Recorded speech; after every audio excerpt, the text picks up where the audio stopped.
Week, your hidden food allergies are making you fat. Hi, and welcome everybody. It's Jason Barlow, RMT, and I'm here today as your therapist and as your coach to help you transform your stress, tension, and pain into health, happiness, and vitality. As you can tell, I love to read. This is a book that I dived into many years ago when I was taking a program called The Metabolic Typing Diet. Another book I've also recommended, by the way, in the past by William Wolcott. Now, I took that program almost 20 years ago. Yeah, I was just a puppy then. I was probably about 5, 6 years of age. So I wish. 20 years ago, I took that program, and it was quite mind-blowing and very in-depth program. And it explores how we are very unique on the inside as much as we are on the outside. We are fingerprint specific on the inside just as much as we are on the outside. And that's what I took away from that program. Now, ultimately, we're living in a world where we have multiple choices, and it's down to us as to what we choose to ingest or not. Am I here to say you've got to be 100% strict at all times? No, that's not how I function. It's not how I operate. I firmly believe 100% of the time you should be watching your mind, because when your mind is peaceful and calm and light, you'll be happy regardless of body problems and outer problems and so forth. Now, dive in a little bit deeper towards nutrition and lifestyle and some brilliant studies. I'll try and see if I can find it radically, but I know I've talked about it in a blog. Centenarians. There was a research done, this is probably 10 years ago, National Geographic article. So if you just Google this, National Geographic, might have been 2005 even, if I remember the date correctly, and it was centenarians, like the largest population of centenarians in the world, and 3 locations were discovered. Now, centenarian, what is that? It's somebody who lives comfortably, not degenerating with illness and disease into their hundreds. And so there were 3 regions they found. One, I believe it was Sardinia in Italy. The other one was Okinawa in Japan. And the other one was a region of California. And what they went in and looked at is how they ate, how they lived, what their community was like, what their family life was like. And they explored all these different facets of us as human beings. And in particular, what's really interesting is it wasn't that number one was food. The Italians were outside. It was a huge, long wooden picnic table, I'll call it. And there were goats, cats, dogs. There were babies, great-grandchildren to the great-grandparents and everybody in between, the wine slushing, the pasta's being passed around, the olive oils are going. Just imagine it, right? And they were just living this beautiful life, sunshine radiating on them. They'd been out busy in the farm that day. Everybody's preparing, everybody's binding together, and everybody's working collectively together. And it's this fusion of family and community. And those were actually the more critical things. No smoking, outdoors a lot, sunshine exposure. Food, yes, quality was definitely high because it was usually locally grown or organically grown on their own land. But it wasn't that they were completely free from all grains, completely free from all sugars.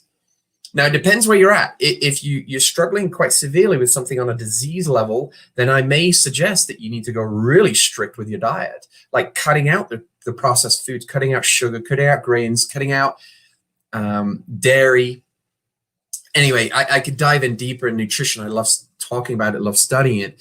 But the bottom line is you are unique on the inside as much as you are on the outside. This book this week, your hidden food allergies are making you fat, is all revolving around something called the ALCAT Test.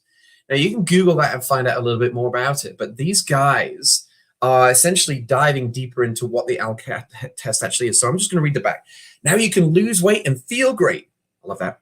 Do you know that there is a scientifically verified test and eating program that can change your life? It's simple. Discover your food allergies and intolerances. Eliminate these trigger foods from your diet and shed pounds effortlessly. Now, that usually raises a few eyebrows, doesn't it?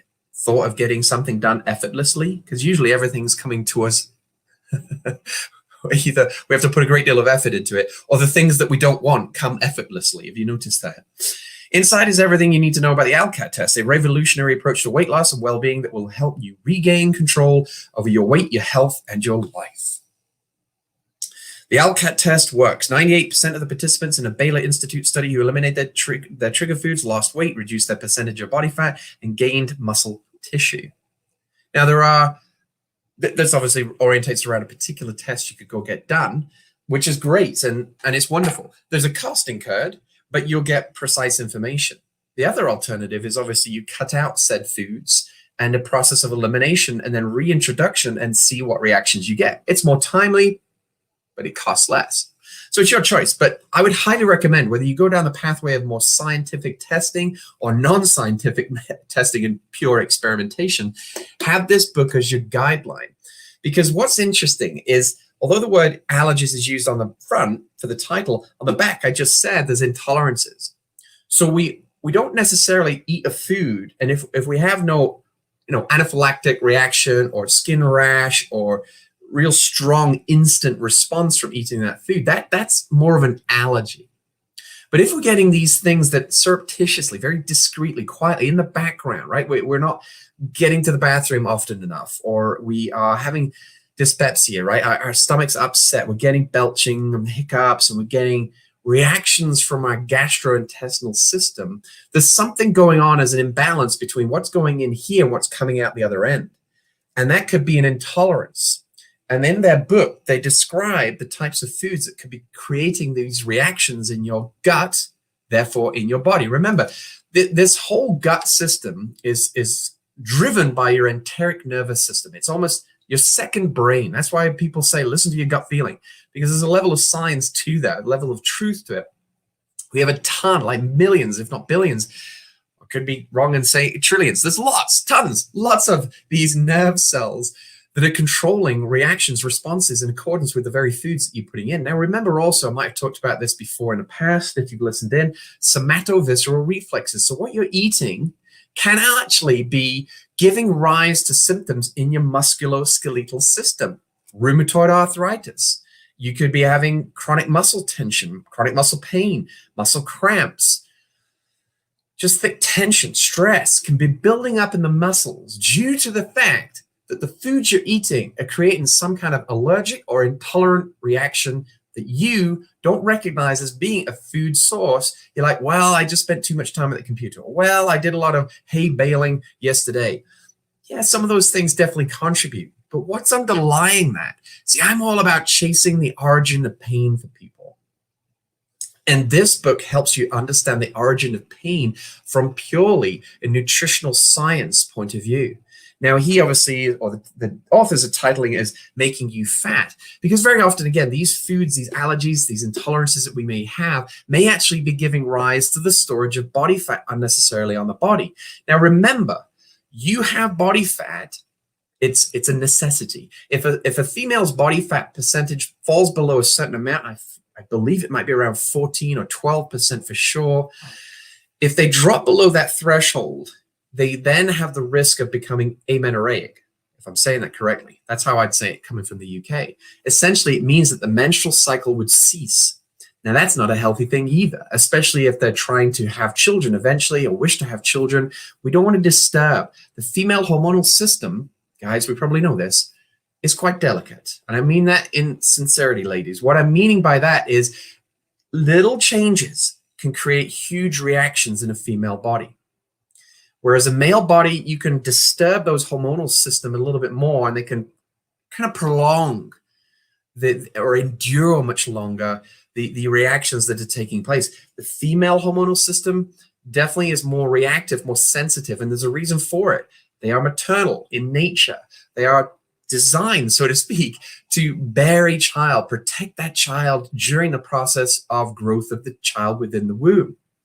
And so these finely tuned systems that are, or hormonal systems that are within the female body are precision controls. So anytime you get a sign or symptom, ladies, listen to it. Listen to it. In another great book called, drawing a blank, Your Guide to Healthy Hormones. This one, Your Guide to Healthy Hormones by Dr. Kalish. Another great book I would highly recommend for any females out there. And guys, if you want to know more about the female hormonal system, go read this one, because this will alert you to the fact that anytime as you get to that stage of life where you become perimenopause, menopausal, all that should happen is a cessation of your menstrual cycle. If there's anything beyond that, it's an indication of some level of detoxification pathway that's blocked and obstructed and needs some assistance to help purge, cleanse, and restore balance back in the hormonal system. So all that should happen at that stage of life, of perimenopause, menopause, is the menstrual cycle stops. These highs and lows in emotions, the heat and sweating and